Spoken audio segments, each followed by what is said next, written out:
আসসালামু আলাইকুম। আমি বাহারুল ইসলাম আপনাদের জানাইতেছি আন্তরিক অভিনন্দন। আজকে নতুন টপিক নিয়ে আসা সম্ভব নয়, কারণ আমার প্রচণ্ড জ্বর, তাই মাথা ফ্রি না থাকায় নতুন ভাষা আসছে না। শুধু গেল দিনের পতনের আগমন বার্তার সঙ্গে কিছু অংশ অ্যাড করার জন্য আমি কন্টেন্ট নিয়ে আপনাদের সামনে হাজির হয়েছি, তাই আপনাদেরকে স্বাগত জানাচ্ছি। মানুষ বলতে দুশে গুণে মানুষ, কোনো মানুষ দুশের ঊর্ধ্বে নয়। তাই সেকশন দুইটা বানানি আছে, একটা হলো বেইলেবল আর একটা হলো নন বেইলেবল, অর্থাৎ ক্ষুদ্র অপরাধী বেইলেবল সেকশন সাময়িক একটি শাস্তি প্রদান করে, অনিচ্ছাকৃতভাবে সাময়িক একটা শাস্তি প্রদান করে তাকে ছেড়ে দেওয়া হয়, অর্থাৎ অব্যাহতি দেওয়া হয়।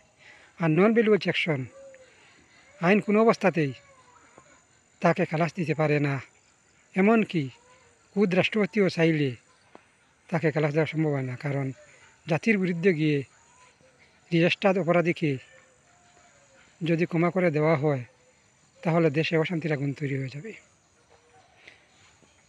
তবে সমাজে কিছু ক্ষেত্রে দেখা যায় একটু প্রভাবশালীরা অপরাধীকে আশ্রয় দিয়ে অন্যের উপর লেলিয়ে দিই, এমনকি রাষ্ট্রের ক্ষেত্রে বা আন্তর্জাতিক ক্ষেত্রে, যা আপনারা সচরাচর আন্তর্জাতিক নিউজে দেখতে পাচ্ছেন। আমিও দেখি, তাই সেটা বলার প্রয়োজন নেই। এই জন্য এই যে নন বেইলেবল অপরাধী, নন বেইলেবলও নয়, অর্থাৎ নন বেইলেবল বলিলেও তাহাদের কাছে হার মানতে বাধ্য। এইরকম কি অপরাধী, এদের ভবিষ্যৎ কি জানেন? চূড়ান্ত পরিণতি, অর্থাৎ পৃথিবী হইতে বিদায় নিবার আগে মানুষের যেরকম ঘৃণার পাত্র হয়, বিদায় দেওয়ার পরেও সেরকম ঘৃণিত অবস্থা থাকে। তাই আমরা চেষ্টা করি স্বাভাবিক জীবনে আমাদের মূল্যবোধ ধরে রাখার জন্য এমন কোনো অপরাধীরে আমার আশ্রয় প্রদান করব না যেটা আমাদের ধর্মেরও মানা।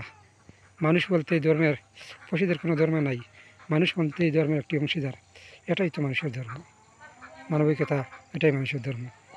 তাই আমরা চেষ্টা করব আমাদের মানবিকতা বজায় রেখে অন্ততকে সমাজে বসবাস করার জন্য একটি প্ল্যাটফর্ম তৈরি করা। ধন্যবাদ। আমার ভিডিও যারা ইউটিউবে দেখবেন তারা চ্যানেলটি সাবস্ক্রাইব করে রাখবেন, পরবর্তী কন্টেন্ট যেন নোটিফিকেশনের সঙ্গে সঙ্গে আপনাদের নিকট পৌঁছে যায়। আর যারা ফেসবুকে দেখবেন তারা লাইক ফলো শেয়ার করে দিবেন।